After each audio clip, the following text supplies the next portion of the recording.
Welcome to this explainer. Today, we are diving into a massive paradigm shift. We're talking about a high-stakes, AI-driven minefield that is literally about to rewrite the rules of business in Hungary. By 2026, transfer pricing is no longer just some box you tick at the end of the year. If your company operates there, the environment is shifting drastically, and right now, we're going to break down exactly what that means for your bottom line. The era of post-fact administration is completely dead. You can go ahead and forget the old illusion that standard year-end administrative checks will save you.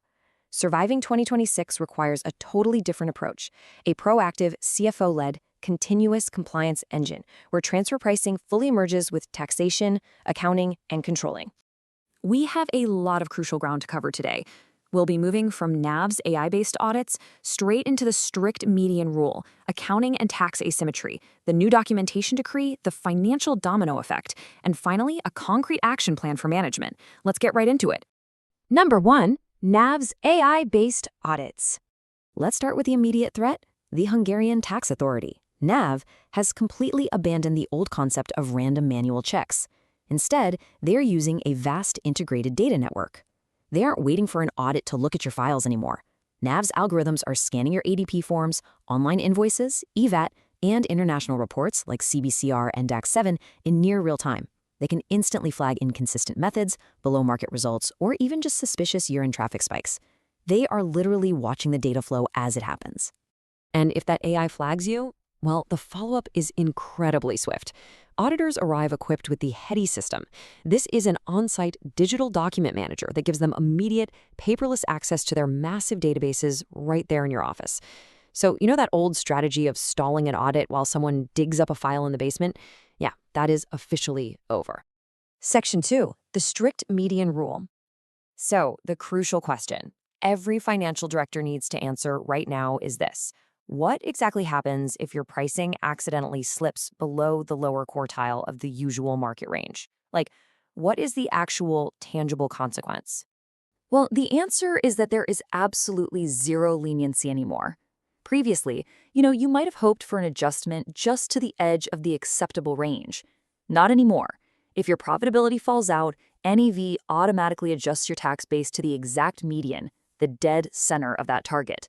This maximizes your financial exposure immediately.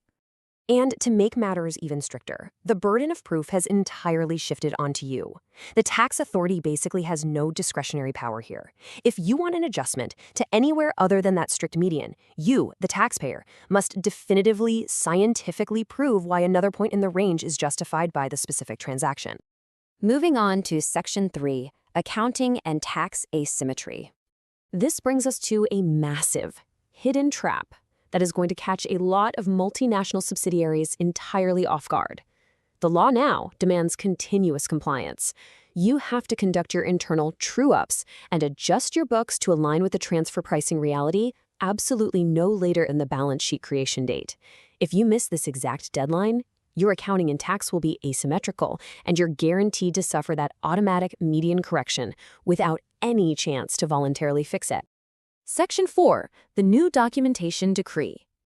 Under the new NGM decree, documentation rules are getting drastically stricter. While international guidelines are pushing for simplification, the local Hungarian thresholds are incredibly granular. You're exempt from local documentation for transaction values up to 150 million forints. But the very second your local file transactions surpass 500 million, the heavy master document requirement is instantly triggered. Now, please do not fall for the trap of thinking a transaction under 150 million forint is completely off the radar. It's a huge misconception. While you might be exempt from producing the massive formal documentation for these smaller transactions, the actual pricing itself still absolutely must meet arm's-length market standards.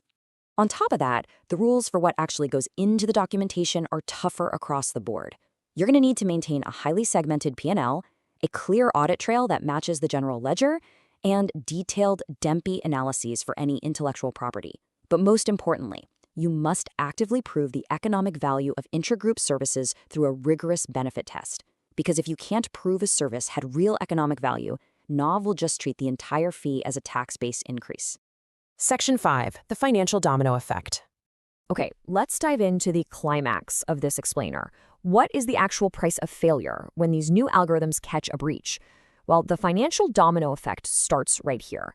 You can be hit with a fine of up to 10 million forint just for having flawed, missing, or repeatedly incorrect documentation for a single transaction. And remember, that's just the paperwork penalty. Then, that brutal automatic median adjustment we talked about earlier gets hit with a 9% corporate tax.